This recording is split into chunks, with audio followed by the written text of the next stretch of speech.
Assalamualaikum, selamat pagi semua. Okey, hari ni kita nak jalan makan satu kedai breakfast ni, iaitu Warung Sutai. Breakfast ni memang ramai lah. Daripada kereta ni, orang parking sini sampai orang parking sini, dalam lagi ada parking. Tapi sebelum kita nak breakfast kat kedai dia ni, ada satu kedai yang kita nak pergi. Ini nampak ni, kemah merah ni. Assalamualaikum bang. Waalaikumsalam. Jual tofu far bang Betul. Macam mana kira bang tofu far? Harga sini. Wah, harga kat sini RM1.6, RM2.10. RM2.10 bang Kalau situ bagi saya dua bang. Satu flavor gula Melaka bang. Okey, gula Melaka Gula Melaka. Sejuk-sejuk bang Gula Melaka Sejuk ni semua. Okey. Gula Melaka bang Wah, okey. Okey, saya dah tak sabar makan ni. Okey bang, lagi satu flavor lagi saya nak. Macam-macam flavor ada bang Macam-macam flavor ada. Tapi Wah, sekarang ni, okey. dalam ni tak ada dalam list. Okey. Kita punya Thai green tea. Thai green tea tak ada dalam ni? Tak ada dalam ni. Wah, abang kena cepat-cepat bang, kena letak bang.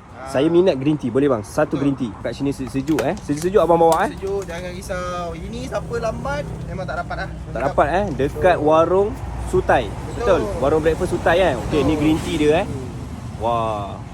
Ni tofu far abang buat sendiri ni? Betul, ni semua fresh.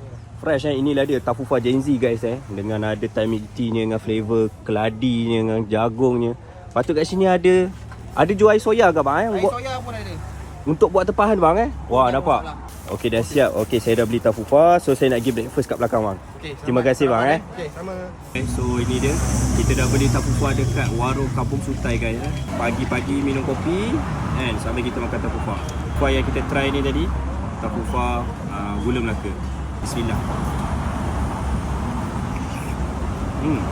So yang kedua air tofu far So ni kita ambil flavor green tea. Ini tofu far Gen Z tofu far Gen Z ada macam-macam flavor lah.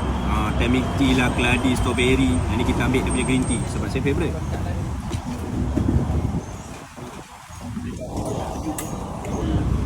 Tofu far dia sangat lembut, memang tak rasa soya dia tu memang kawah.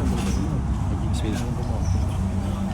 So kalau nak ni minum air kopi yang style macam ni, kopi Vietnam kat sini, boleh waste Warung Kampung Sutai. So boleh minum air kopi ni sambil makan tofu far. Kedai dia depan tu je. Depan kedai ni, okey. So kalau apa-apa pun minum dulu.